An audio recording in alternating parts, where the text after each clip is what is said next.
Good morning. My response will be to Andrew. I don't remember his name, his last name. However, if you rewatch this quiet clip, you will see what I'm responding to.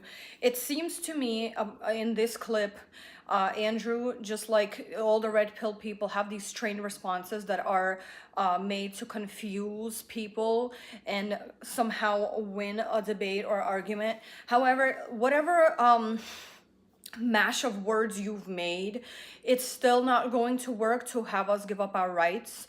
So I just want to say I don't agree and I don't accept to give up our rights or my rights to Satan, Satanism, the devil, the Nazis, to any creepy cult, to any creepy organization. Cancel, delete, and clean.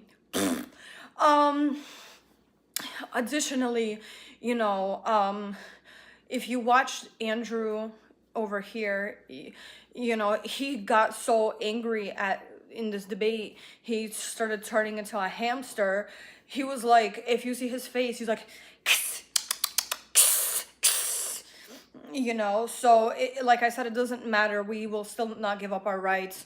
So even if you have trained responses to have successfully confused the audience and win the debate of this question or whatever, it doesn't matter because we will still not give up our rights. Part two to my response to this video, he said that morality depends on the person. Actually, morality does not depend on the person. See, when Satanists do satanic rituals, they know what's moral and immoral and what is a satanic ritual. For example, in places where women are second-class citizens and have no rights, they have the most disgusting and horrific things done to them and legalized and weaponized against them. But it's not men against women, it's Satanists and the satanic global cult, which they want to do to women globally all over the world. And the reason why, because you know how they say like children are the closest thing to the Lord. Actually, it's the women who are the closest thing to the Lord, because first of all, in all religious books it's written that we have a portal to heaven and the souls come through us. And that's why the Satanists, not men, but the Satanists hate us, and they weaponize and legalize satanic rituals on women.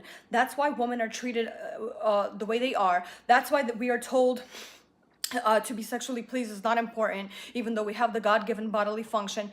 That's why we're told that ambition is a male trait and we should only stay home. However, women can successfully operate, can successfully read, write, teach classes, do mathematics, not because we're trying to be like men, not because we're trying to be anything like anybody, but because we have God-given bodily functions and programs, and to be able to mentally compute and do these things. So for example, if a woman is a surgeon, she's not trying to be a man, she's not trying to make it in a man's world, she's just using her God-given bodily functions.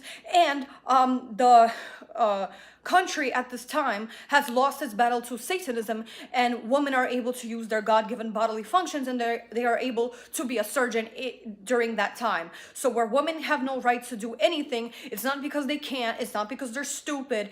Even though like those jokes, I don't care about those misogynistic jokes. It's not misogynistic jokes, it's Satanists pretending to be misogynist. There's no such thing as misogyny, it's only Satanism. So that's how morality works for them. Morality, they don't do things based on morality. They do things based on the knowledge of Satanism.